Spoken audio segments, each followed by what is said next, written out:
Mobile घेऊन घरी निघालो तेव्हा दुपारचे 2 वाजले होते, परंतु नंतर मग परत वाटेत एका रिलेटिव्सकडे जायचं ठरलं. मग तिथून घरी येता येता परत 4 वाजले.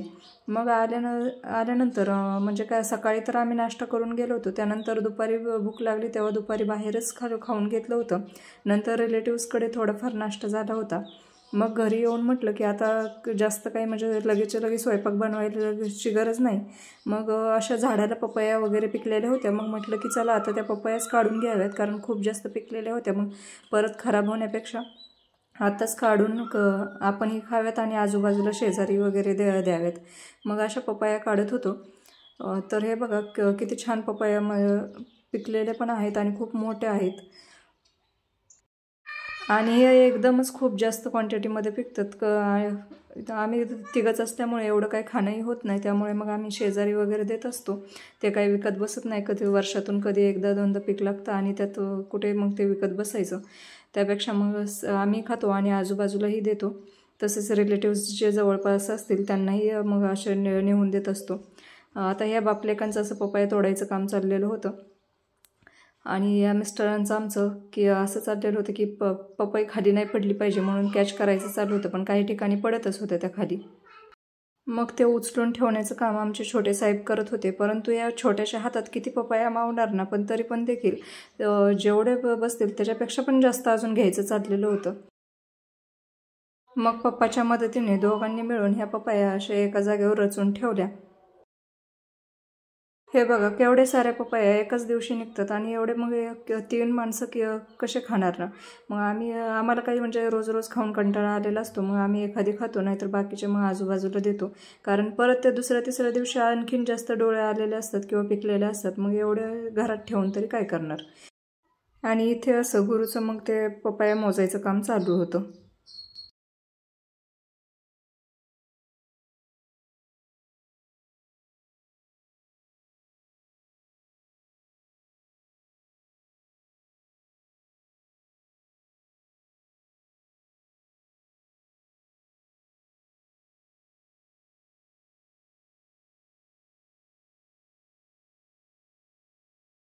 त्यानंतर मग आम्हाला तिघांना जेवढी लागते तेवढी पपई धुवून घेतली आणि म्हटलं ते कापून आता अगोदर पपईच खाऊन घ्यावी, मग नंतर काय असेल ते घरातलं काम वगैरे पाहावं. तर हे बघा किती छान प्रकारे पपई पिकलेले आहे. सर्वजण आम्हाला म्हणजे इथे आजूबाजूला जे असतात ते किंवा आमच्या इथे येतील ते बरेच जण म्हणायचे की पपई म्हणजे तुम्ही रोप कुठून आणलं वगैरे किंवा बी कुठले वगैरे, कारण ह्याला फळ खूप जास्त लागलं होतं. आता तुम्हाला दिसत असेल त्यापेक्षा पण खूप जास्त फळ म्हणजे अगोदर स्टार्टिंगला लागलेलं होतं. आता तरी जरा कमी म्हणजे तोडून नंतर कमी झालेले आहेत, पण स्टार्टिंगला खूप जास्त म्हणजे फळ होतं. त्याला अर्ध्यापेक्षा जास्त म्हणजे खोडापासून त्याचं फळ चालूच होतं. बरेच जण आम्हाला विषय विचारायचे की तुम्ही कुठून वगैरे आणले. या पपईचं झाड आम्ही लावलेलं नव्हतं, ते अगोदरच म्हणजे आमच्या घराचं बांधकाम चालू व्हायच्या अगोदरच तिथे आलेलं होतं. आणि जेव्हा म्हटलं की बरं झालं आता आले तर हे असंच म्हणजे टिकवावं, पण जेव्हा बांधकाम चालू होतं त्या टायमिंगमध्ये तर आम्ही पाहत होतो बऱ्याच वेळा त्याला शेळ्या वगैरे मेंढ्या वगैरे खाऊन जात होत्या. आम्ही तर त्याची आशाच सोडून दिली होती की हे मोठं वगैरे होईल. परंतु नंतर मग आमच्या घराचं बांधकाम पूर्ण झाल्यानंतर व आम्ही इथं राहायला आल्यानंतर मग जेव्हा लक्ष ठेवायला लागलो तेव्हा शेळ्यावाल्यांना जे मेंढ्या वगैरे इथे चारायला यायच्या त्यांना सांगितलं की इथे फक्त झाडांना वगैरे लक्ष ठेवत जावं, तिथे चारून देत जाऊ नका. मग त्यानंतर मग परत ते झाड मोठं झालं आणि त्याला अशा प्रकारे पपया यायला लागल्या. खरंच विश्वासच बसत नव्हता की एवढे म्हणजे त्याला पपया लागतील वगैरे. आणि या झाडाला फळ तर जास्त आहे आणि तसेच पपई पण खूप जास्त गोड आहे. मला पपई एवढी जास्त आवडत नसायची, परंतु नंतर इथे म्हणजे या झाडाची पपई खाल्ल्यानंतर खरंच खूप आवडायला लागली, कारण टेस्ट वगैरे याची छान असायची. आणि माझ्यासारखंच आमच्या छोट्या साहेबांचं पण आहे, त्याला पण म्हणजे आवडत नाही आणि खाऊन खाऊन पण कंटाळा आलेला आहे. त्यामुळे त्याला असं बळच पकडून बसवलेलं होतं. त्याला पपई म्हणजे खायला नकोच बोलायचं, पण कधीतरी मग आम्ही असं देत असतो, कारण फळं वगैरे तसंही शरीरासाठी चांगले असतात आणि हे तर आपल्या घरात समोरचे चांगले फळं होते. आणि मेन गोष्ट म्हणजे नाही याच्यावर कोणती औषध फवारणी केली होती आणि नाही कोणत्या म्हणजे खतपाणी वगैरे टाकलेलं होतं, ते ऑटोमॅटिकच आलेलं होतं.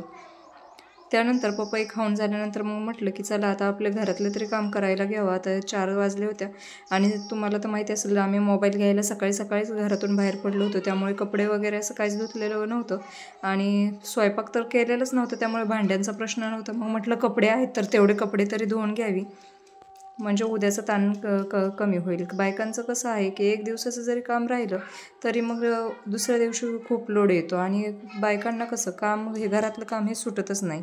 कुठे जायचं असू द्या किंवा काही असू द्या किंवा आजारी असू द्या, घरातले काम केल्याशिवाय पर्यायच नसतो.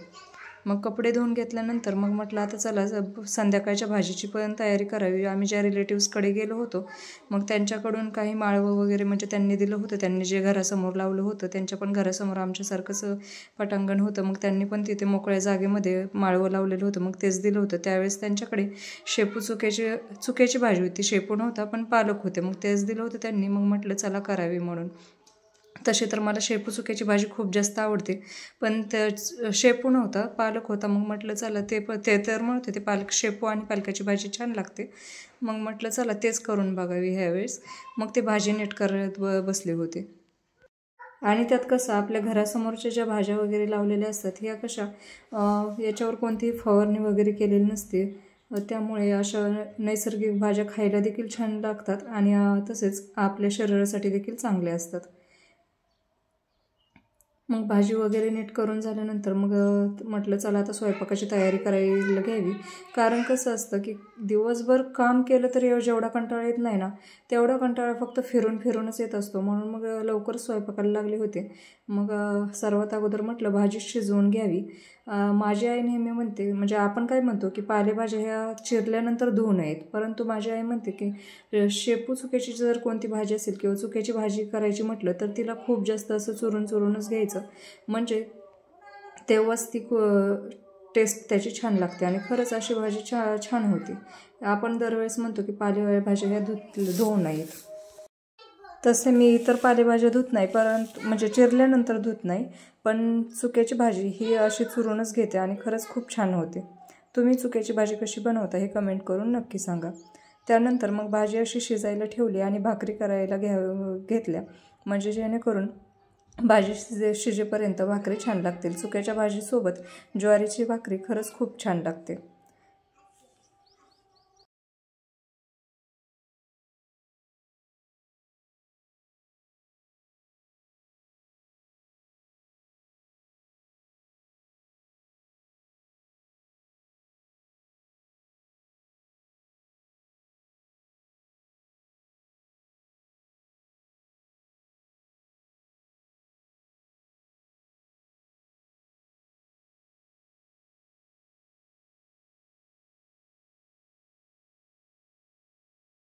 अशा प्रकारे भाकरी वगैरे बनवून घेतल्या आणि त्यानंतर मग भाजीची तयारी करावी म्हटलं. तसं तर चुक्याच्या भाजीला खूप जास्त म्हणजे काय तयारी करावी लागत नाहीत, फक्त शिजवण्यापुरतंच तेवढं त्याचा जास्तीचा टायमिंग जातो. नाहीतर मग ज्वारीचं पीठ आणि शेंगदाण्याचं कूट टाकलं आणि त्यामध्ये हिरवी मिरची किंवा चटणी टाकली तरी देखील चुक्याची भाजी खूप छान लागते.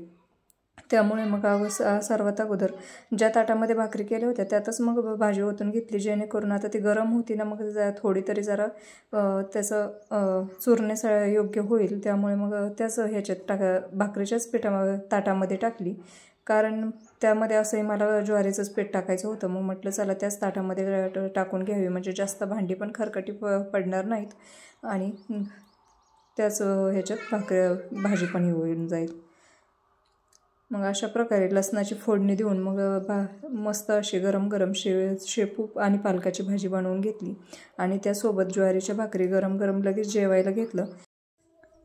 आमच्या घरात मला सोडून या 2 मेंबरला पालेभाज्या अजिबातच आवडत नाहीत, परंतु आज बनवलेली पालक आणि चुक्याची भाजी ह्या दोघांना खूप जास्त आवडली होती आणि दोघांचं मिळून असं फुकायचं काम चालू होतं, कारण गरम होते.